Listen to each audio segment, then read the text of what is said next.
본 방송에서 제공하는 보험 정보는 투자 판단에 대한 조언입니다. 보험, 펀드 등의 가입은 투자자 자신의 판단과 책임에 따라 그 결과가 투자자 본인에게 귀속됨을 양지하시기 바랍니다.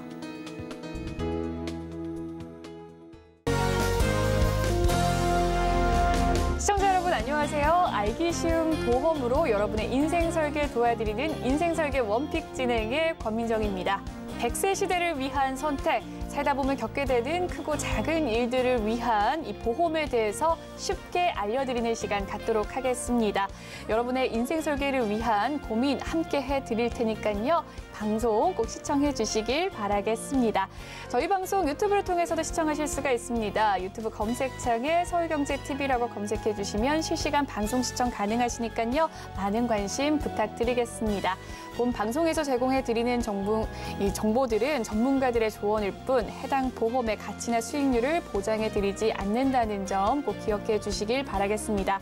또한 서울경제TV와 서울경제신문은 당사의 브랜드입니다. 서울경제증권TV와 서울경제TV 손실복구팀과는 무관하며 기타 유사 명칭에 주의하시길 바라겠습니다. 그럼 인생설계 원픽 지금 바로 시작해 보도록 할게요. 네, 지금부터는 생생한 라이프 팁을 통해서 생애 주기별 단계를 지혜롭게 대처할 수 있는 방안 설계를 해보도록 하겠습니다. 오늘 꿀팁 주실 김경화 전문가님과 함께 할게요. 전문가님 안녕하세요. 네, 안녕하세요. 네, 오늘 김경화 전문가님께서는요. 건강 대비를 위한 보험 준비 방법이라는 주제로 강의를 준비하셨다고 합니다. 어떤 내용일지 화면으로 만나보시죠. 네, 안녕하세요 시청자님. 오늘 강의를 준비한 김경화인데요. 혹시 시청자님들은 아마 보험 준비를 잘하신 분들도 많으실 것 같아요. 이런 보험 방송을 즐겨보시는 분들은. 그러면 보험을 가입하시고 나서 과연 보험금을 몇 번이나 청구를 하셨는지 아니면 보험금을 얼마나 받아보셨는지 곰곰이 생각을 한번 해보시면 어떨까요? 몇 번이나 받으셨을까요? 많이 못 받으신 분들이 훨씬 더 많지 않을까 싶어요. 그 이유를 곰곰이 생각을 해보면 우리가 준비하는 보험들이 보통 큰 질병에 대한 진단비나 큰 질병에 대한 수술비만 준비를 많이 하시잖아요. 그래서 큰 질병에 걸릴 확률이 뭐 3명 중에 1명 정도, 나는 3명 중에 1명이 아니고 3명 중에 2명이니까 받을 수 없는 확률이 훨씬 더 높지 않을까 싶은데 제가 오늘 알려드릴 딱 2가지 방법이 있는데요. 이 방법은 10명 중에 7분은 받을 수 있는 이런 좋은 꿀팁이니까 한번 자세히 들어봐 주시면 좋겠습니다. 보험 준비하는 방법을 제가 말씀을 드릴 건데 우선은 저희 그 내장 기관 중에 간이라는 부분에 대해서 이 간에 대해서는 보험에서 보장할 수 있는 범위가 굉장히 협소해요. 말기 간질환이나 뭐 간암 이 정도만 진단비나 수술비를 준비하실 수 있는 부분이었어요. 여태까지는. 그래서 간에 대해서는 담보가 그렇게 많지가 않았거든요. 그럼 만성 간질환에 대한 대한간학회에서 발표한 만성 간질환에 대한 이유를 말씀을 드릴 건데 처음에는 간이 굉장히 싱싱해서 정상으로 있겠죠. 그런데 이게 만성 간염으로 점점 발전을 해서 간경화, 나중에는 간암까지 이렇게 발전을 해요. 근데 이렇게 병이 점점점 악화되면서 커지는데 솔직히 저희는 간에 그 신경세포가 없어가지고 거의 말기까지는 확인할 방법이 없대요, 사실은. 그래서 만성 간질환의 원인이 크게 무엇인가? 요것도 지금 발표를 해주신 게 있는데 바이러스성 간염, 뭐 B형 간염, C형 간염 이렇게 바이러스로 인한 간염이나 아니면은 술을 많이 마셔서 알코올성 간염, 그다음에 간에 지방이 끼는 거죠, 지방간. 이런 걸로 만성 간질환의 원인에 의해서 만성 간염이 생기고 그다음에 점점 간이 딱딱하게 굳어지면서 활동을 못하면서 만성 간경화가 되고 그다음에는 거기에서 염증이 조금 발달하면서 간암이 발전이 되는 거죠. 이렇게 간에 대한 병력은 여러 가지가 있는데요. 가장 우리가 유의하게 봐야 될 부분은 간암은 가족력이에요. 가족력이 굉장히, 암은 가족력이 굉장히 중요하다고 하잖아요. 그중에서 특히 중요한 부분이 간암이 가족력이 굉장히 확률이 높다고 하더라고요. 가족 중에, 직계가족 중에 간암 환자가 한 명만 있어도 발병률이 보통 사람의 3배가 넘는다. 그러니까 우리 직계가족 중에 간암에 걸리신 분들이 한 명만 있어도 정말 일반 사람보다 3배는 훨씬 더 발병률이 높은 위험성을 가지고 계시거든요. 그러니까 간암에 대한 대비도 철저히 해주시고 간에 대해서 보호도 많이 해주셔야 되겠죠.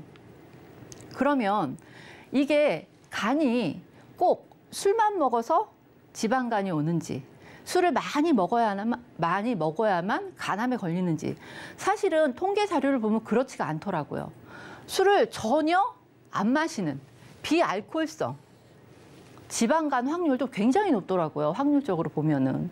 그리고 이 비알코올성 지방간의 발병률이 점점점 더 늘어나고 있어요. 우리가 생각하는 간, 그러면 굉장히 술에 취약하죠. 그런데 술을 안 마시는 분들도 얼마든지 지방간이 오고 간암이 걸리고 강경변이 생기고 이런 확률이 굉장히 높고요. 근데 이 침묵의 장기 간이라고 말씀을 제가 자꾸 드리는데, 이 원인도 간에는 그 세포가 없어서, 통증을 느끼는 세포가 없어가지고 말기까지는, 거의 말기가 되기 전까지는 본인이 간이 아픈지 안 아픈지를 거의 모르세요. 그래서 결정적으로 정말 옆구리가 너무 아프고 간 쪽이 아파서 병원에 가면 거의 말기암 진단을 받으시는 이런 분들이 많이 생기는데, 요즘은 그렇지가 않죠. 건강검진이 너무나 우리나라 잘 되어 있어서 주기적으로 2년마다 한 번씩 꼬박꼬박 건강검진을 하시면서 간에 대한 사전 대비가 굉장히 잘 돼 있어요. 그래서 이렇게 간암, 지방간에 대한 부분도 꼭 알코올을 안 드셔도, 술을 안 드셔도 지방간에 걸릴 수 있는 확률이 굉장히 높다. 계속 높아지고 있다. 이것도 좀 알고 가셔야 되고요. 그러면 지방간에 대한 진단은 과연 무엇인지, 건강검진 하시면 건강검진표 이렇게 받으시잖아요. 건강검진표 안에 보면은 지방간이라고 진단을 해주고, 무슨 리터 포 아이유라는 단위를 이용을 해서 여기 숫자가 나오거든요, 앞에. 근데 0에서 40까지는 굉장히 정상 수치, 건강하신 분이에요. 근데 여자랑 남자랑 살짝 수치가 틀린데, 남자는 11에서 63, 여자는 8에서 35라는 숫자가 나와 있으면 이거는 아주 지극히 정상이신데, 이렇게 정상 수치에서 벗어난 수치가 되면은 지방간입니다라고 건강검진하면 결과표에 나오거든요. 그러면 이 결과표가 나오는데 지방간에 대한 측정의 기준이 80 리터 퍼 아이어가 되면은 지방간이라는 진단이 나와요. 근데 이 지방간이란 진단이 성인의 약 40% 이상이 다 지방간 진단을 받는다고 해요. 그래서 굉장히 경증 질병인 거죠. 그래서 여태까지는 지방간에 걸렸다고 해서 보험에서 혜택을 받으시는 분들이 아마 한 분도 안 계셨을 거예요. 그런데 요즘은 이렇게 지방간, 강경변 이런 병에 걸려도, 이런 진단을 받아도 보험에서 혜택을 받을 수가 있네. 이런 있다고 합니다.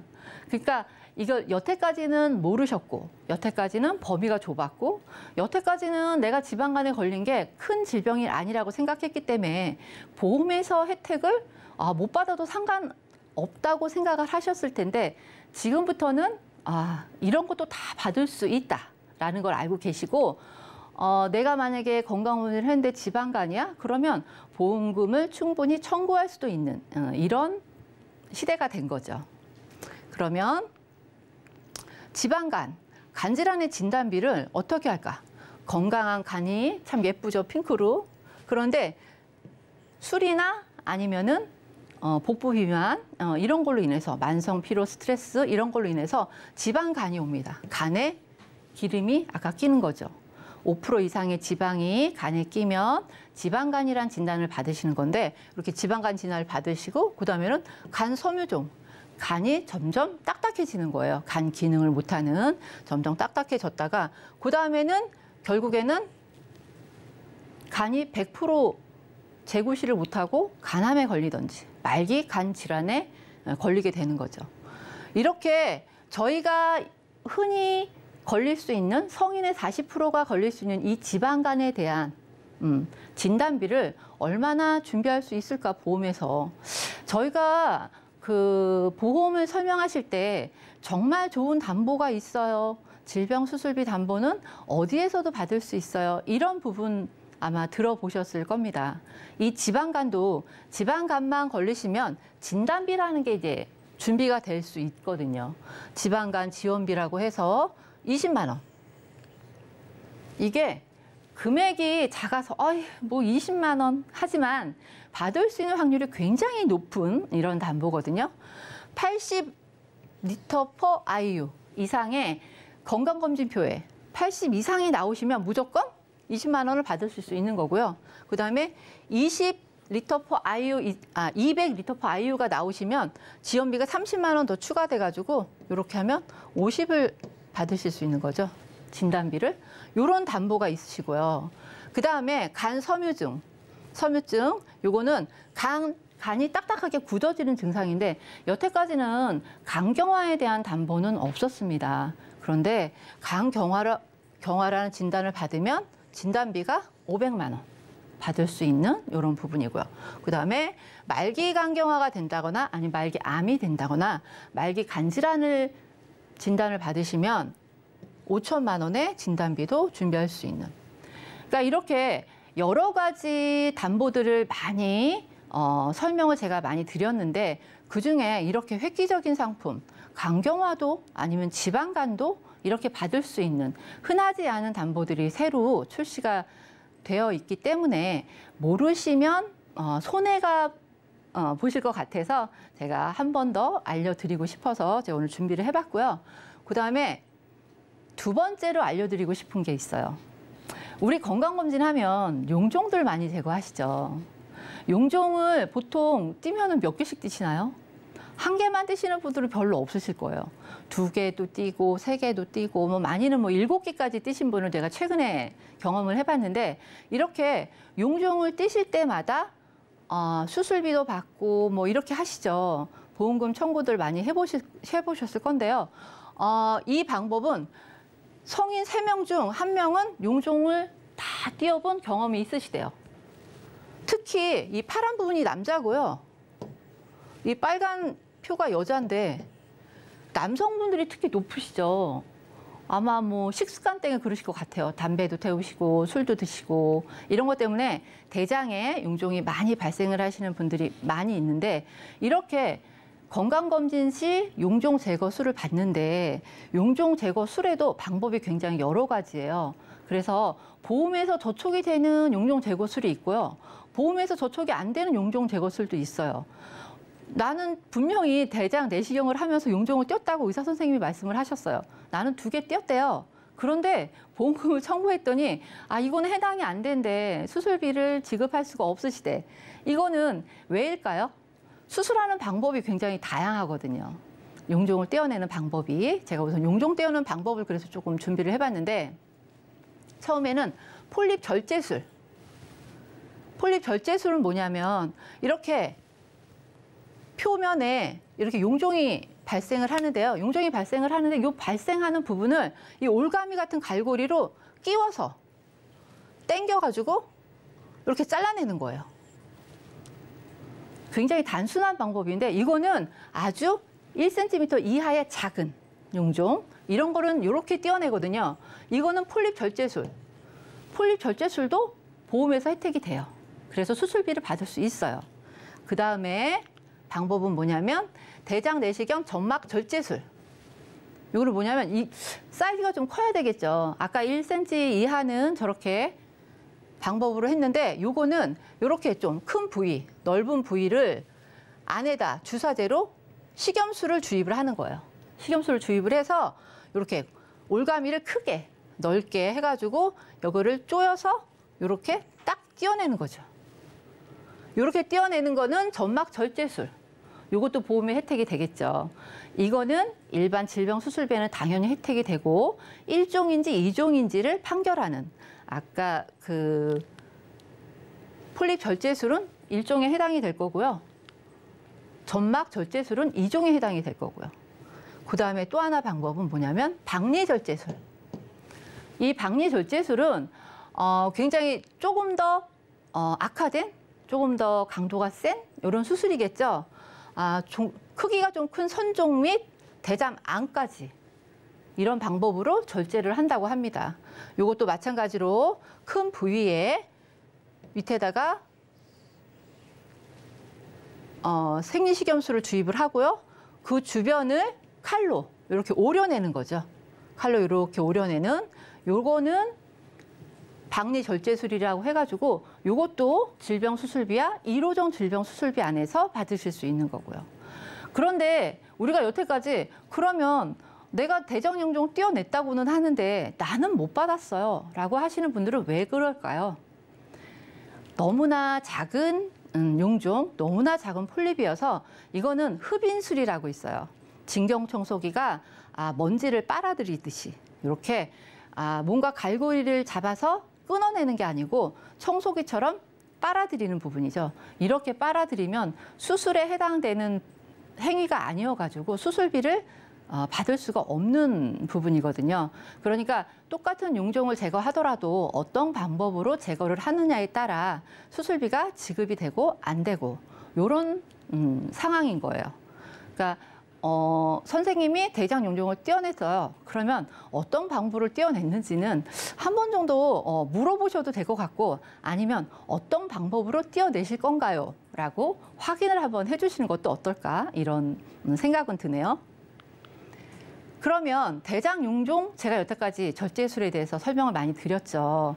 보험에 대해서 도대체 보험 쪽에서는 어떻게 해야 내가 보장을 많이 받는지, 1개를 떼어냈을 때와 2개를 떼어냈을 때와 아니면 7개를 떼어냈을 때 그러면 금액은 다 똑같은지 조금 불공평했어요. 사실은 예전에는 하나 떼어낸 사람도 똑같이 30을 받고 7개 떼어낸 사람도 똑같이 30을 받는다면 살짝 불공평하지 않나 싶었는데 이런 불공평함에 보험이 접목이 된 거죠.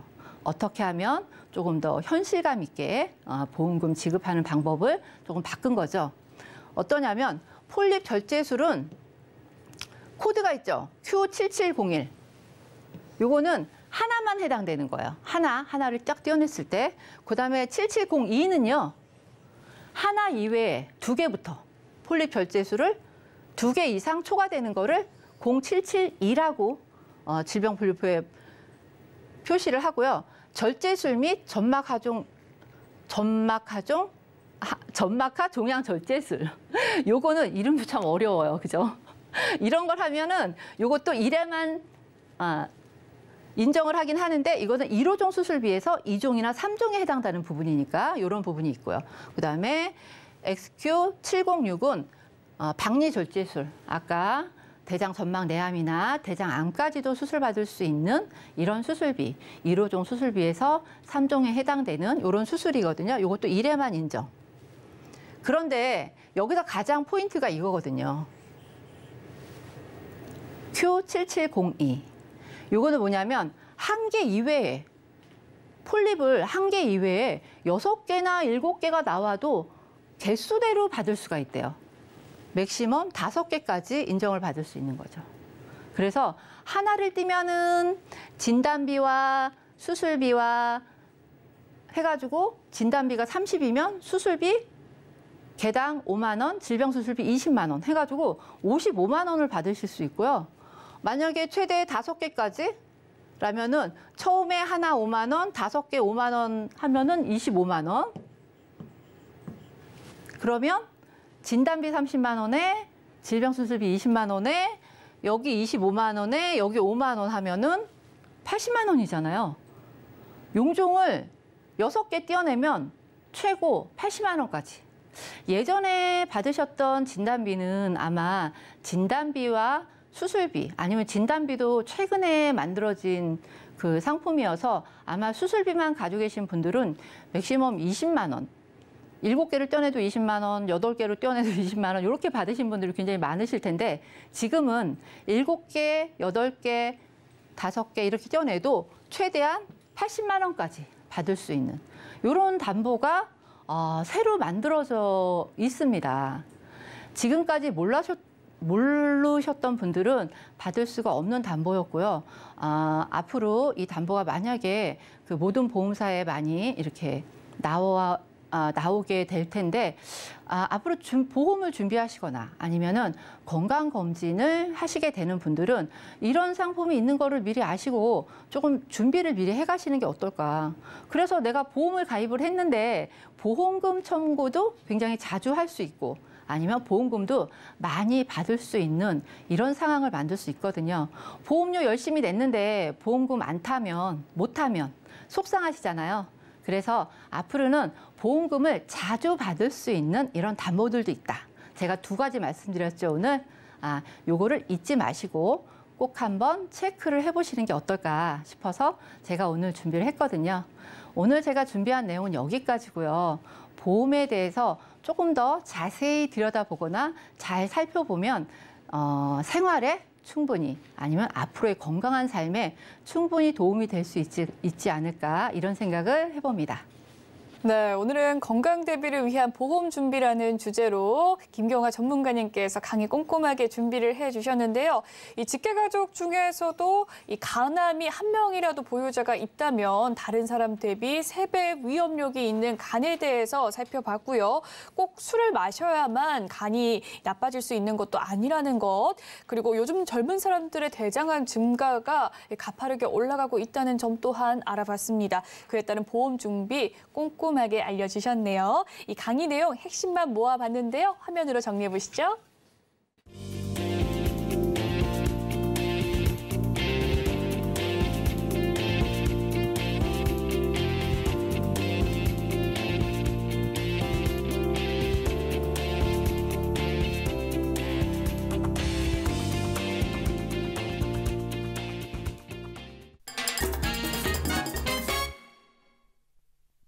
현명한 인생 설계를 위해선 아무래도 그 선택이 중요하겠죠. 그 선택 아직도 무섭고 두려우시다면 지금 집중해 주시길 바라겠습니다. 인생 꿀팁 알려주실 2분의 전문가와 함께합니다. 안수현 전문가님 모셨고요. 김경화 전문가님 이어서 함께하도록 할게요. 인사 나눠보도록 하겠습니다. 안녕하세요. 네, 그렇다면 오늘의 주제 화면으로 먼저 만나보겠습니다. 오늘의 주제는 건강검진 전 보험 점검입니다. 건강검진은 내 몸에 나타난 질병의 초기 대응과 혹시나 나타날 질병을 예방하는 목적이죠. 그런 건강검진을 받기 전에 보험의 어떤 부분을 점검하면 좋을지 이와 관련해서 안수현 전문가님과 함께 이야기를 해보겠습니다. 전문가님, 오늘의 주제를 선정한 이유 무엇일까요? 네, 요즘 부쩍 그 건강검진 관련해서 문의를 많이 주고 있습니다. 그 대부분의 분들이 내가 건강검진을 다녀왔는데 이거 보상받을 수 있냐, 이런 질문들을 많이 하시는데요. 우리가 건강검진 연말이 다가오면서 많은 분들이 이제는 해야 된다, 이런 분들이 많이 있으신데요. 건강검진 하기 전에 우리가 보험증권 반드시 확인하셔야 되죠. 우리가 진단을 받은 다음에 우리가 소 잃고 외양간 고치면 안 되잖아요. 그렇기 때문에 반드시 건강검진 하시기 전에, 병원 가시기 전에 반드시 확인해야 될 게 바로 보험증권입니다. 그래서 준비해봤는데요. 우리가 내 증권에 어떠한 보장이 있는지 다 알고 계시는 분은 없을 거라고 생각이 됩니다. 특히나 저희 어머니 같은 경우도 최근에 건강검진을 했는데요. 의외로 저희 어머니는 항상 소식을 하시는 분이었어요. 그럼에도 불구하고 용종이 나왔습니다. 그래서 항상 건강을 잘 관리하시는 분들도 병원에 가시기 전에는 반드시 건강검진 하시기 전에는 내 증권에 뭐가 있는지는 잘 알고 가셔야 된다, 이런 의미에서 준비를 해봤습니다. 네, 추워지는 날씨 탓인지 또 연말에 건강검진 계획하시는 분들 많으실 것 같은데요. 그렇다면 구체적인 사례를 봐야 문제를 확인할 수 있을 것 같습니다. 어떤 사례가 있었을까요? 네, 이 시청자분들 같은 경우도 아직 건강검진을 하시기 전에 내 증권이 제대로 돼 있나 한번 봐달라고 요청을 하셨는데요. 증권을 한번 보겠습니다. 이 증권 같은 경우는 예전에 가입을 하셨는데 한 달에 17만 원 정도를 납입을 하고 계시는 분이에요. 손해보험에 가입을 하셨고요. 여성분입니다. 50대 여성분인데 보험료에 대비해서 의외로 보장은 좀 작은 편이었어요. 실손보험이 물론 있으시고요. 우리가 흔히 말하는 3대 진단이죠. 암하고 뇌하고 심장에 관련된 진단금 있으시고, 그리고 입원에 대한 질병 입원비, 그리고 암에 대한 입원비 있으시고, 그리고 실손에 대해서 준비를 하려고 보니까 사망이 연계가 되어 있었습니다. 그리고 타인에 대한 배상 책임 있으셨고, 이렇게 큰 보장 내용이 있으셨는데 예전에 가입하다 보니까 요즘의 의료 환경은 어떤가요? 우리가 입원을 오래 하지가 않고 암 관련해서도 입원해서 치료하기보다는 통원해서 치료를 많이 하는데, 증권을 들여다보니 입원에 관련돼서 첫날부터 입원이긴 하지만 우리가 질병에 관련돼서는 우리가 요즘 보통 5일 이상, 일주일 이상 입원하지 않잖아요. 그리고 암 같은 경우도 입원보다는 통원해서 치료를 많이 하는데, 이번 부분에 대해서도 만약 이분이 혹시나 건강검진에서 암을 진단을 받았다 하면 실제적으로는 보상받을 게 많지가 않고요. 실손보험은 물론 보상을 받을 수가 있겠죠. 그리고 만약 뇌에 관련돼서 무슨 진단을 받았다 하면 내용을 들여다봤더니 뇌출혈이었습니다. 우리가 뇌에 관련돼서는 전조 증상이 있잖아요. 뇌 같은 경우는 뇌에 꽈리가 생기고 막히고 터지는 게 보통 순서입니다. 그리고 그 전조 증상이 있는데, 우리가 건강검진에서는 뇌출혈로 이렇게 바로 가는 것보다는 우리가 막히거나 아니면 꽈리가 생기거나 이런 전조 증상이 있거든요. 그렇기 때문에 지금 증권에서는 좀 보장받기가 힘든 부분이 있고요. 지금 내용에 나가고 있는데요. 심장에 관련돼서도 급성 심근경색입니다. 요즘 우리가 심장 초음파가 급여가 되면서 부정맥 진단을 받으신 분들이 많이 있습니다. 만약 시청자분께서 부정맥 진단을 받았다 그러면 지금 증권에서는 보장받기가 좀 힘든 부분이 있기 때문에 이런 여러 가지 상황을 봤을 때 실손 말고는 딱히 보장받기가 어렵다라고 진단을 내렸기 때문에 이 보장 내용은 약간 수정이 필요하다, 이렇게 진단을 내릴 수가 있습니다. 네, 건강검진 전에 가지고 있는 보험 중에서 구멍이 난 곳이 있다면 메꿔야 할 텐데요. 지금 이 사례를 살펴보자면 실손 말고는 딱히 보장받을 것이 없다라는 이야기를 해주셨습니다. 그렇다면 전문가님께서 주신 해결책 어떤 것들이 있을까요? 네, 우리가 보험을 가입하는 이유는 보험을 보상을 받기 위해서 준비를 하는 경우가 대부분이죠. 그렇다면 이 시청자분은 어떻게 준비를 하는 게 좋을까요? 우리가 보험은 처음에 준비를 하고 계속 의료 환경이 바뀝니다. 그렇기 때문에 약간의 수정이 필요한데요. 이 시청자분의 경우는 예전에 가입했기 때문에 지금의 의료 환경에 맞게 약간의 수정이 필요한데요. 실손보험은 지금 만약 이분이 건강하다면 실손을 전환하는 거를 첫 번째로 준비할 수가 있는데, 그렇다면 첫 번째 대안은 실손보험을 전환을 하는 거를 첫 번째 대안으로 한번 구성을 해봤고요. 지금 자막에 나갈 겁니다. 지금의 실손보험이죠. 4세대 실손으로 첫 번째 대안으로 구성을 한 거고요. 그렇다면 실손은 전환을 해서 준비하고요. 두 번째, 그렇다면 3대 진단입니다. 암이나 뇌나 심장 같은 경우는 우리가 요즘 심장 초음파나 뇌 MRI 같은 경우는 건강검진을 통해서 쉽게 진단을 받을 수가 있기 때문에 암은 쉽게 진단받는 거에 대한 이런 진단으로 암에 있어서 진단비, 그리고 유사암 진단비, 그리고 우리가 암은 입원해서 치료보다는 이런 항암이나 수술에 앞서서 통원을 많이 합니다. 그래서 암 진단비, 그리고 통원비, 이런 진단비와 통원비를 기본으로 하는 기본적인 걸로 일단 진단비를 준비하시고요. 세 번째 대안은 우리가 뇌나 심장 같은 경우는 진단비와 더불어 수술을 하는 경우가 대부분입니다. 뇌 같은 경우는 우리가 갑작스럽게 발생하는 경우가 많이 있고 후유증이 많이 있기 때문에 반드시 수술하는 경우가 거의 대부분이고, 만약 수술을 하지 않을 경우에는 이런 혈전용해를 통해서 치료를 하는 경우가 많이 있기 때문에 이런 혈전용해도 필요한 경우가 있고요. 심장 같은 경우는 우리가 이런 스텐트를 삽입한다던가 아니면 이런 수술을 통해서 치료를 할 수밖에 없는 경우가 대부분입니다. 심장이나 뇌 같은 경우는 우리가 멈춘다면 그 생명과 바로 연계가 되기 때문에 살 수가 없기 때문에 반드시 수술비나 이런 진단비를 준비하셔야지만 생명을 연장을 할 수가 있겠죠. 우리가 건강검진에는 또 반드시 꼭 필요한 경우가 이런 수술비가 또 필요한 이유가요. 우리가 아무리 건강을 잘 관리한다고 하더라도요, 저희 엄마 같은 경우도요, 항상 수술을 하셨기 때문에 나는 용종이 없을 거라고 말씀을 하셨는데도 불구하고 대장 용종이 나왔습니다. 그리고 의사가 말씀하시기를 위 같은 경우는 장상피해상이라고 위 벽이 이렇게 노화에 따라서 재구실을 못하고 벽이 변하는데요. 이런 경우는 딱히 그런 병력이 있어서가 아니고 위 벽이 변한다고 이렇게 말씀을 하시더라고요. 이거는 노화에 따른 변화라고 얘기를 하시더라고요. 그렇기 때문에 아무리 건강한 사람이라도 세월이 지남에 따라서 변하는 건 어쩔 수가 없기 때문에 우리가 노화에 따른 현상에 따른 이런 수술비와 진단금은 살면서 꼭 필요한 거기 때문에 이런 뇌, 심장에 따른 진단비와 수술비는 반드시 필요하다라고 생각할 수가 있습니다. 그래서 살면서 보험은 항상 꼭 의료 환경에 맞게 이렇게 수정이 필요한데요.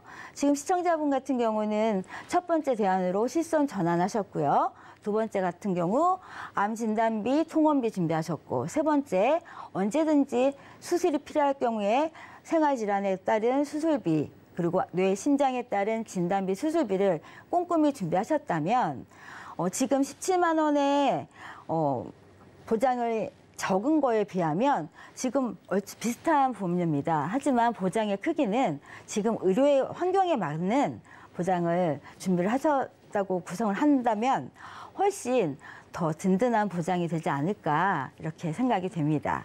네, 지금 의료 환경에 맞게 재개편한 상황을 이야기를 해주셨는데요. 실손을 전환하는 방법, 그리고 또 암 진단비와 통원비를 기본적으로 하는 방법, 그리고 마지막으로 수술비와 진단비를 또 챙기는 방법까지 이야기를 해주셨습니다. 이 제시해주신 해결책 이외에도 키포인트가 될 주의점까지 짚어봐 주신다면 어떤 것들이 있을까요? 네, 반드시 실손 전환이 답은 아니고요. 만약 자기 병력에 따라서 실손 전환은 좀 고민해 보셔야 되는 부분이 있습니다.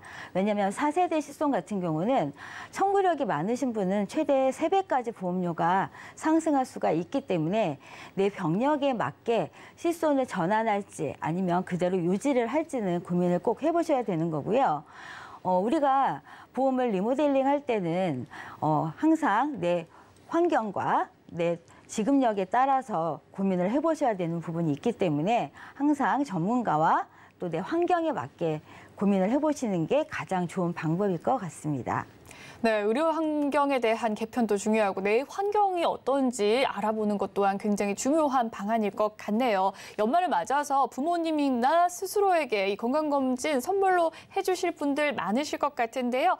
이 강의 굉장히 좋은 도움이 될 것 같습니다. 오늘 소개해드린 정보는 시청자 여러분의 투자 판단을 위한 조언이라는 점 명심하시고요. 지혜롭게 활용해 보시면 좋을 것 같네요. 네, 가장 뜨거운 보험에 관한 궁금증을 스피디하게 풀어보는 시간입니다. 검색어 Q&A 시간인데요. 오늘의 검색어 지금부터 바로 확인해 보도록 하겠습니다. 먼저 첫 번째, 부모님께서 준비해준 실비보험이 있는데요. 이번에 취업이 돼서 회사에서도 단체 보험을 가입한다고 합니다. 이 보장을 두 군데에서 다 받을 수 있을까요? 이와 관련해서는 김경화 전문가님께서 답변을 해주시도록 하겠습니다. 네. 이런 문자를, 이런 질문을 주신 분 우선은 굉장히 축하드려요. 요즘같이 어려운 시국에. 그런데 부모님이 가입해준 보험과 회사에서 단체로 가입하는 보험이 두 가지 다 받을 수 있는 부분도 있고 두 가지 다 안 돼서 비례보상을 받을 수 있는 부분도 사실은 있습니다. 비례보상을 받은 담보들은 뭐냐면 우선 첫 번째 실비보험. 실비보험은 2개를 가지고 있던 3개를 가지고 있던 비례로 내가 병원비가 100만 원이 들었는데 본인이 실비가 2개가 가입되어 있으시다면 이쪽 보험에서 50%, 저쪽 보험에서 50% 이렇게 받으시는 게 비례보상이거든요. 그래서 비례보상을 받으시는 담보들은 뭐냐면 보험은 뭐냐면 실비보험과 운전자보험, 그다음에 화재 벌금 이 정도 부분은 2개를 가지고 있으실 필요가 없으세요, 사실은. 그래서 하나만 있으시면 되는 거고 그 이외의 담보들이 있으시죠. 진단비나 수술비, 뭐 입원비나 아니면 골절 진단비 같은 경우는 2개가 가지고 있다고 해도 이쪽에서도 받을 수 있고 저쪽에서도 100% 받을 수 있는 양쪽에서 다 받을 수 있는 이런 담보들이 있으시고요. 회사에서 단체로 단체 보험을 가입하신 것 같은데 그 단체 보험이 실비에 해당이 되는지 운전자 보험에 해당이 되는지 아니면은 상해 쪽 담보만 가지고 있는지를 한번 확인을 해보시고요. 실비 같은 경우는 굳이 2가지 가져가시라고 추천을 제가 안 드리는 부분이고요. 운전자 보험 같은 경우도 2가지 가져갈 필요가 없으세요. 어차피 비례보상이니까. 하지만 상해 쪽 골절 진단비나 상해 수술비나 아니면 일반적으로 뭐 사망보험금 이런 거는 있는 보험 건건이 다 받을 수 있는 상황이기 때문에 내용을 좀 확인을 해보시고 비례보상이 되는 것과 안 되는 것을 구별을 좀 하셨으면 좋겠습니다. 그렇군요. 이 실비와 운전자 보험은 꼭 2개가 필요하지 않다라는 점 제가 꿀팁 챙겨가고 있습니다. 그럼 2번째 이야기 나눠보도록 할게요. 건강검진을 하면서 선종이 나와서 제거를 했는데요. 보상받을 보험이 있을까요? 네, 그 선종이면 보상받을 수가 있는데요. 이것도 코드에 따라서 약간 분류가 됩니다. 제가 어려워서 적어서 나왔는데요. 만약 선종 코드가 D00에서 D09라면 제자리 신생물, 그러니까 고등급 이형성일 경우에는 제자리 암으로 진단금을 받을 수가 있고요. 질병 코드 D12. 면 결장, 직장, 학문 및 학문관의 양성 신생물이라면 선종 진단금으로 보상을 받을 수가 있습니다. D09라면 그러니까 제자리 암으로 이제 암 진단금을 받을 수가 있는 거라고 생각하시면 되는 건데요. 제자리암 상피암으로 진짜 진단을 받으시는 겁니다. 그러니까 오히려 이런 거면 좀 안 좋은 케이스가 되는 거겠죠. D12 그냥 결장 선종인 게 차라리 나은 경우겠죠. 그러니까 가벼운 진단이 더 좋은 경우입니다. 그러니까 가벼운 진단으로 받으시는 게 훨씬 좋은 경우니까요. 만약 내가 선종이다 하면 어떤 선종인지는 반드시 꼭 확인을 하시는 게 좋으실 것 같습니다.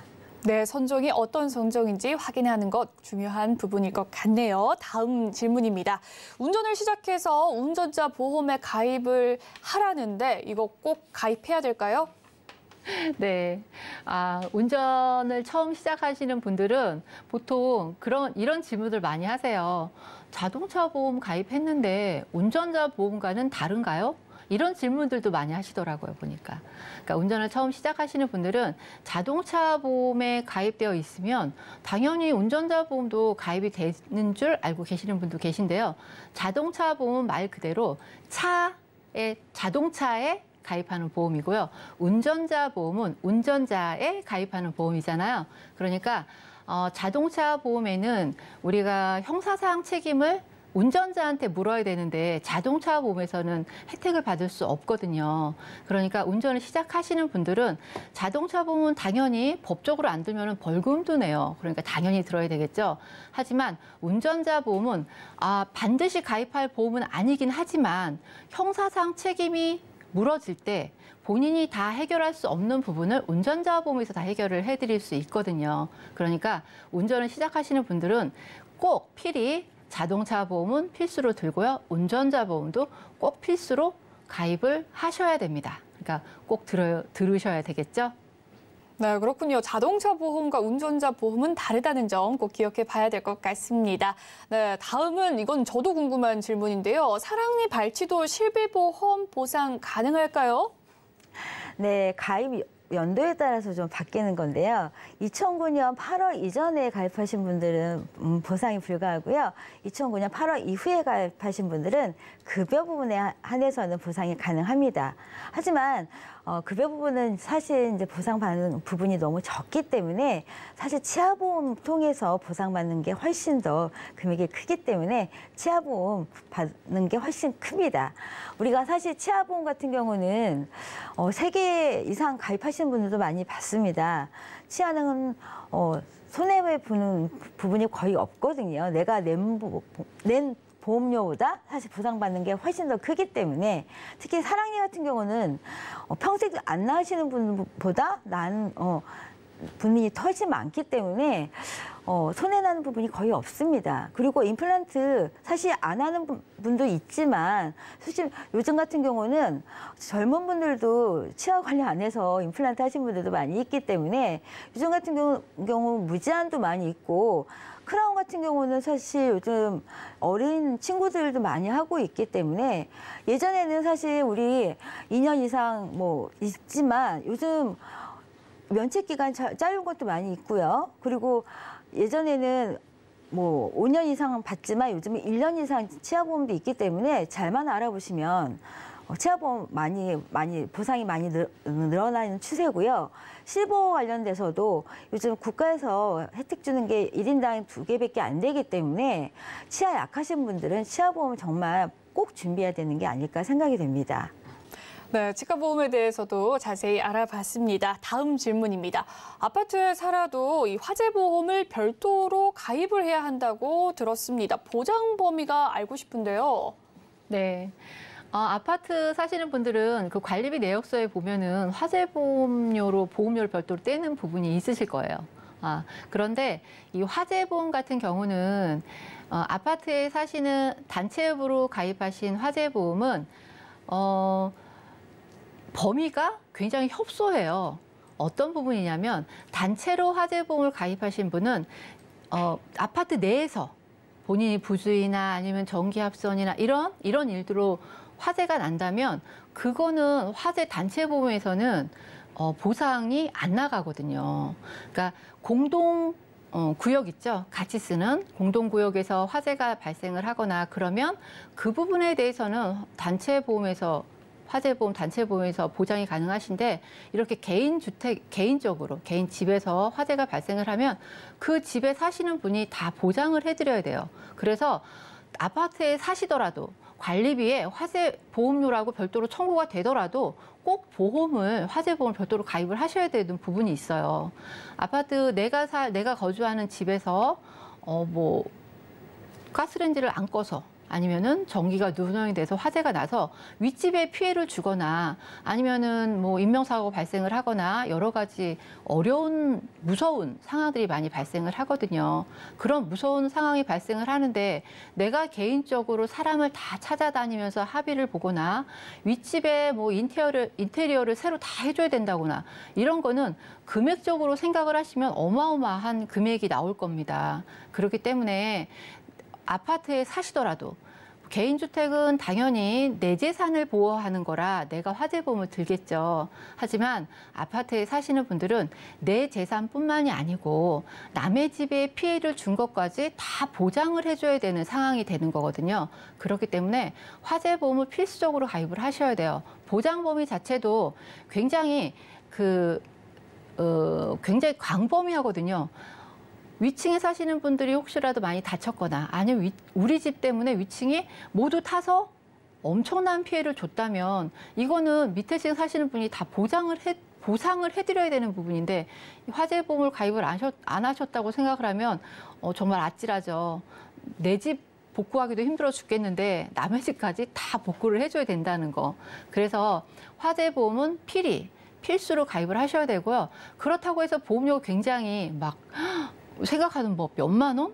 아니면 몇십만 원? 이렇지가 않아요. 아파트 화재보험은 굉장히 담보도 단순하고 내 집에서 화재를 나서 내 집 손해물도 다 보장을 받고 내가 남의 집에 피해를 주는 것까지 다 보장을 해주는 부분이기 때문에 대인도 대물도 다 보장을 해주는 부분이기 때문에 범위는 굉장히 넓고요. 그다음에 뭐 철거를 해. 이렇게 화재가 나면 그 안에 거를 다 철거하죠. 이 철거하는 비용, 아니면 이 철거한 폐기물을 버리는 비용, 그다음에 그거를 다 철거하고 리모델링 하는 기간 동안 내가 어딘가에 다른 데 가서 숙식을 해결을 해야 되잖아요. 이런 비용까지 다 보장받을 수 있는 담보들이 굉장히 많이 있습니다. 그런데 이렇게 많은 담보들 많이 넣어도 보험료가 비싸지가 않아요. 아파트 화재 보험은 기본적으로 10,000원이라고 생각하시면 되거든요. 그러니까 한 달에 10,000원 가입해 놓으시고 마음 편안히, 불이 나도 나는 편안히 모든 걸 다 해결할 수 있다라는 마음으로 화재 보험은 꼭 준비를 하셔야 될 것 같아요. 그러니까 지금이라도 준비를 안 하셨으면 준비를 바로바로 해주시는 게 좋을 것 같습니다. 네, 주택에서 이 화재보험 가입은 당연지사겠지만 아파트에서도 이 화재가 났을 경우에 이 남에게 피해를 주는 보상까지 해야 되기 때문에 가입하는 것이 중요하겠다라는 이야기 해주셨습니다. 다음 질문으로 넘어가 보도록 할게요. 이 치매 보험에 가입을 할 때 중증일 때 보장을 많이 받는 게 중요한지 아니면 약간의 치매에도 이 보장을 받는 게 좋을까요? 물론 중증일 때나 경증일 때나 둘 다 받는 게 좋겠죠. 예, 요즘 아마 우리가 2025년인가요? 우리가 초고령화 사회에 이제 접어들게 되는데요. 주위 나라 일본 같은 경우는 대부분의 분들이 노인인 분들이 많이 있습니다. 우리가 거의 이제 일본을 쫓아가는 경우가 많이 있는데요. 우리도 요즘 보면은 지하철만 타더라도 어린 사람보다는 이제 어르신 분들이 더 많이 있습니다. 거의 대부분 분들이 어르신 분들이 많이 있어서 이제 앉아있기가 미안한 경우가 많이 있는데요. 제 친구분들 봐도 부모님들이 요양원에 계신 분들이 정말 많이 있습니다. 그래서 주말마다 놀러 가는 게 아니고 이제 어느 요양원 가는 경우가 되게 많이 있는데 저부터도 이제 치매가 걱정되는 경우가 많이 있습니다.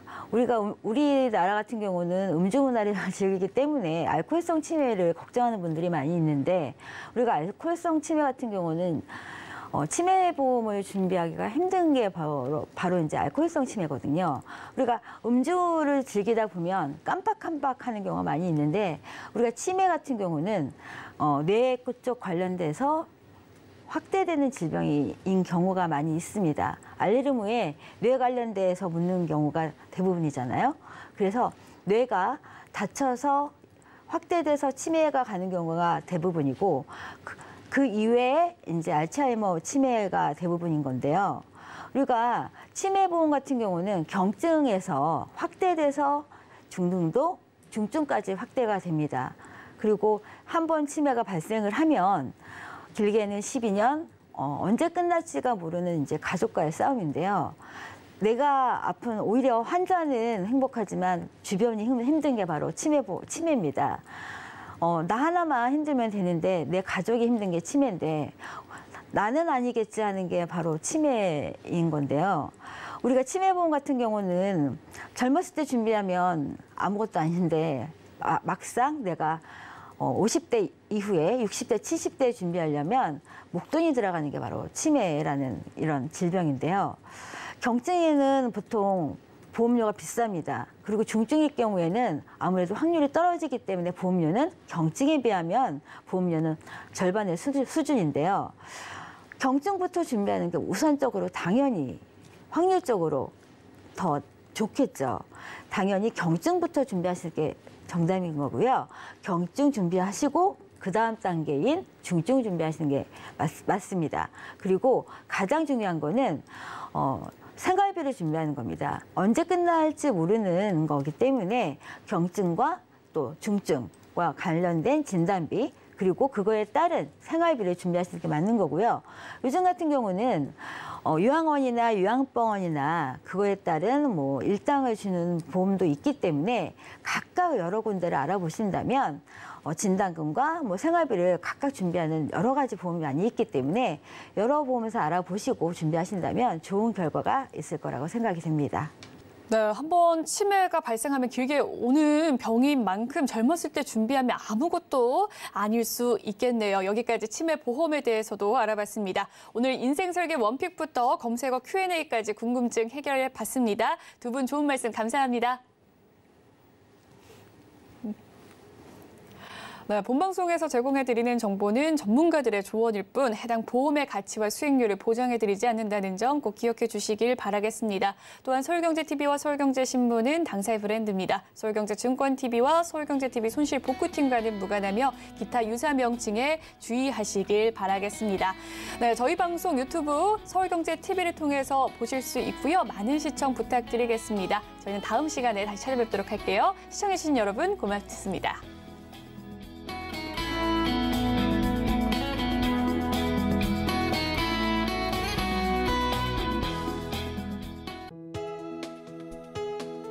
본 방송에서 제공하는 보험 정보는 투자 판단에 대한 조언입니다.